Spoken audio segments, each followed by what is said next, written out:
The most terrifying part about humans? They don't know their own power.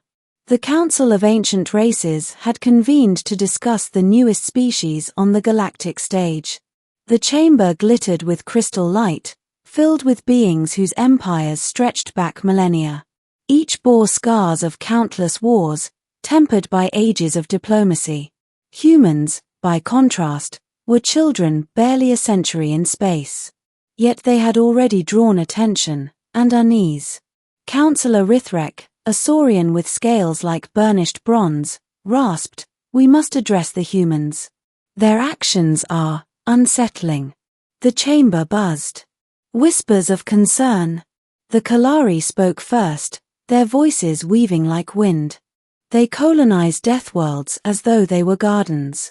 Storms, poisons, beasts, these should kill them. Yet they thrive. The Sharik delegate hiss-clicked. They build weapons as toys. A plasma rifle becomes a sport. A warship becomes a research station. They treat engines of destruction as playthings. From the shadows, the E-Corps added, they fight amongst themselves with ferocity enough to extinguish lesser species. And when they unite, even briefly, their victories defy reason.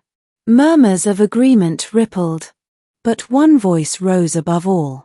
Councillor Vela of the Eldari, oldest in the chamber, spoke softly. The most terrifying part about humans is not their weapons, nor their wars. It is that they do not know their own power. Evidence. To prove her point, Vela played recordings. The first showed a human rescue ship diving into a collapsing nebula, ignoring radiation and gravity tides to save strangers. They risk annihilation for lives not their own, Vela said. No calculation. Only instinct.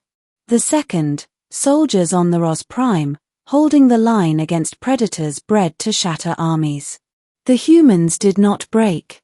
They adapted, laughed, and named the beasts like pets before killing them.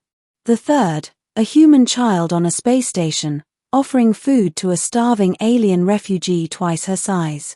The alien had once been her people's enemy. The council watched in silence. They are reckless, yes, Vela said. But they are also boundless. They act without realizing the weight of what they do. That is why they are terrifying. A story from the front. Councillor Rithrak slammed a claw against the table. Anecdotes and sentiment. Power is measured in fleets, in armies, in strategy.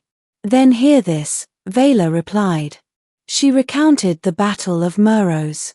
Dominion fleets had cornered a human convoy outnumbered, outgunned, with no chance of survival. By every logical metric, the humans should have surrendered. Instead, they charged. Half their ships were destroyed in minutes. But in their desperation, humans rammed cruisers into enemy carriers, jury-rigged mining lasers into weapons, and used freighters as shields. When the battle ended, the Dominion withdrew not because they were defeated, but because their admiral could not comprehend facing opponents who valued survival so little, yet fought so hard to achieve it. They did not win, Vela said. But they terrified a fleet into retreat. Not through strength. Through conviction. The debate. The council erupted. They are unstable, hissed the Sharik. They must be contained, growled the E-Corps. They are a threat to galactic order, thundered Rithrak. But the Kalari whispered, or perhaps they are hope. For what other species would dive into fire for another? What other would embrace pain and still laugh? The chamber split, old alliances fraying. Meanwhile, on Earth, unaware of the storm in the council, humanity went on with its chaotic existence. On a colony world racked by quakes, volunteers rebuilt homes while joking about the tremors. On a frontier station, engineers patched together life support with duct tape and sheer willpower. On Earth itself, children played beneath skies crisscrossed with ships that would have been gods to their ancestors. They did not know they were feared. They did not know ancient civilizations debated their very existence. They did not know that their casual bravery shook empires. They were too busy living. The decision. In the council, the final vote loomed. Contain humanity, ally with them, or leave them alone and hope they never realized what they were. Councillor Vela stood once more. If they ever do realize their power, nothing in this galaxy will withstand them. Not our fleets, not our walls, not even our unity. The question is not whether they are dangerous.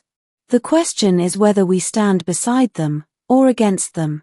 The chamber fell silent. For in their hearts, every councillor knew the truth. The most terrifying part about humans was not their ships, their weapons, or their reckless courage. It was that they had no idea how extraordinary they were. And someday, they would find out.